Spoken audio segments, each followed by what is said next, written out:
Good morning, good afternoon, or good evening, everybody. Welcome back to my YouTube channel and to episode 5 of the new N-scale layout build. If you're watching last time, you will have seen me get the straight side of the peninsula framed up. This time I'm going to tackle several tasks, including the DCC control cabinet and my methods for building curved benchwork. So without further ado, let's just head out to the workshop and get to work. Well, that is the cabinet built, except for the sliding shelf. I don't have any drawer runners in stock at the moment, so I'll have to go get those on Monday when I do my errands. It's nowhere near the end of the day, but I don't think I'm going to continue. It's Saturday and I want to spend some time inside today. Also, I want to make sure that this glue is completely dry before I install it, because I don't want to end up gluing the frame to it.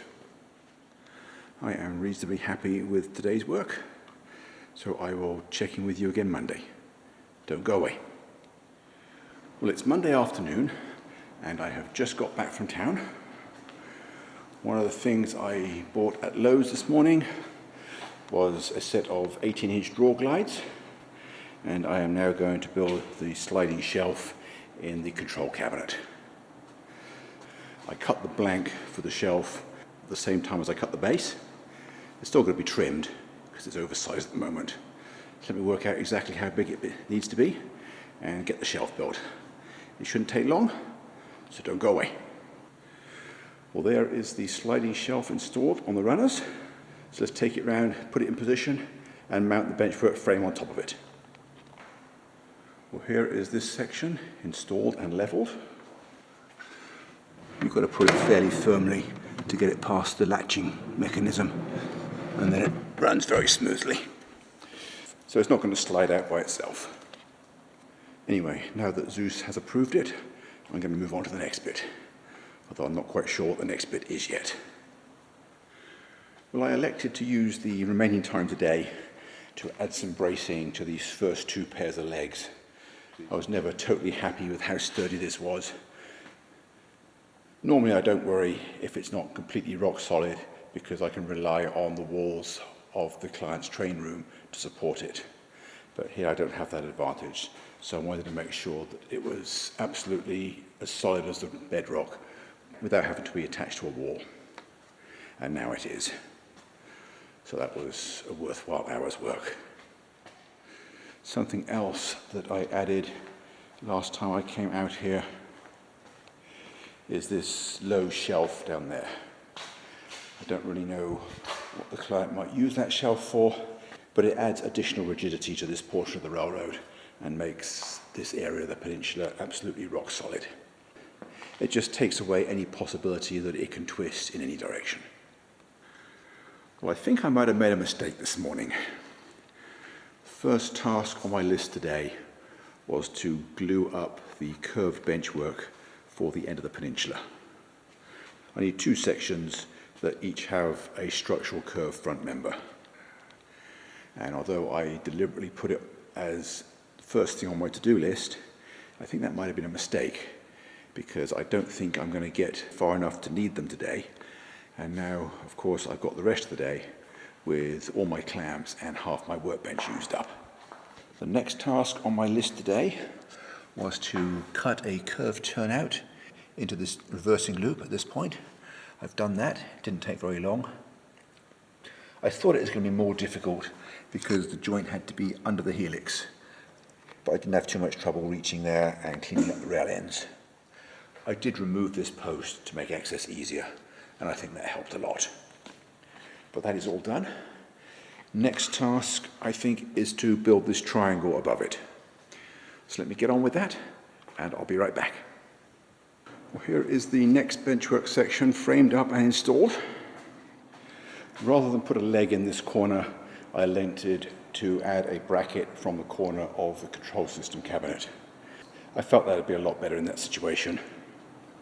It's a lot simpler. It's one piece of wood instead of four. Actually, it didn't really need it at all because it wanted to stay in the right place to start with. But just in case someone leans on it too heavily, the brace will stop it from sagging. And I think I will do the same over this side. Put a brace back to this corner. Well, not a corner actually, but to the edge of that frame. And then just one more pair of legs at the end of the peninsula where I'm standing now. And that'll basically be the lower deck framed out. I've still got a lot of bits and pieces to fill in.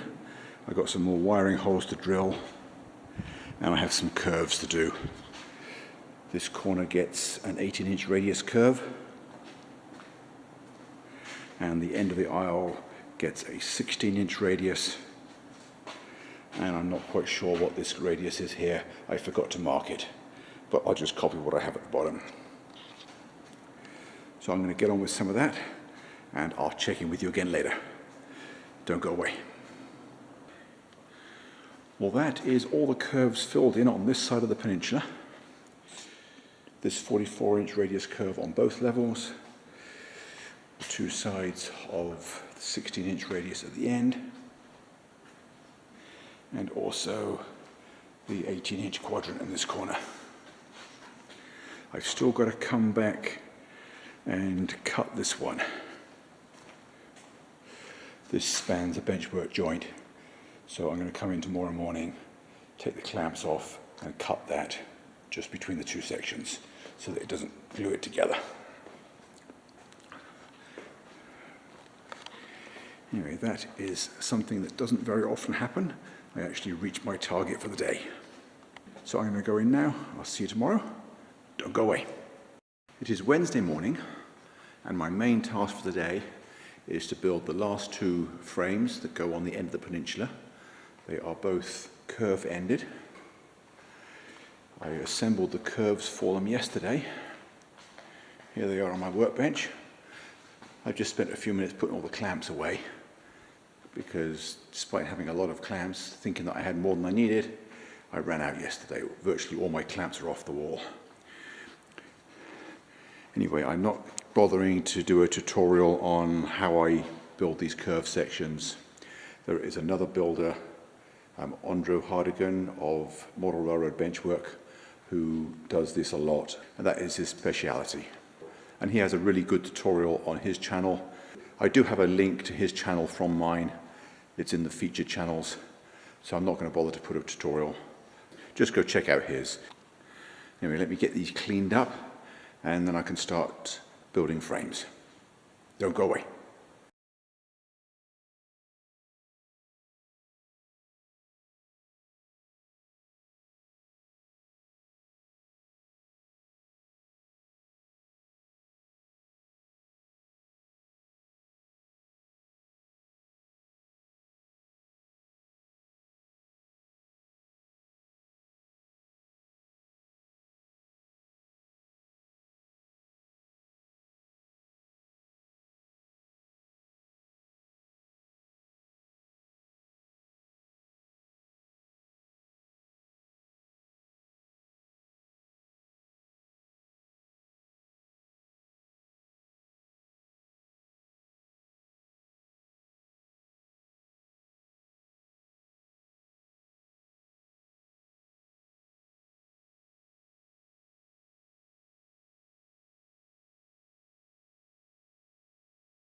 Well, that is all for this installment.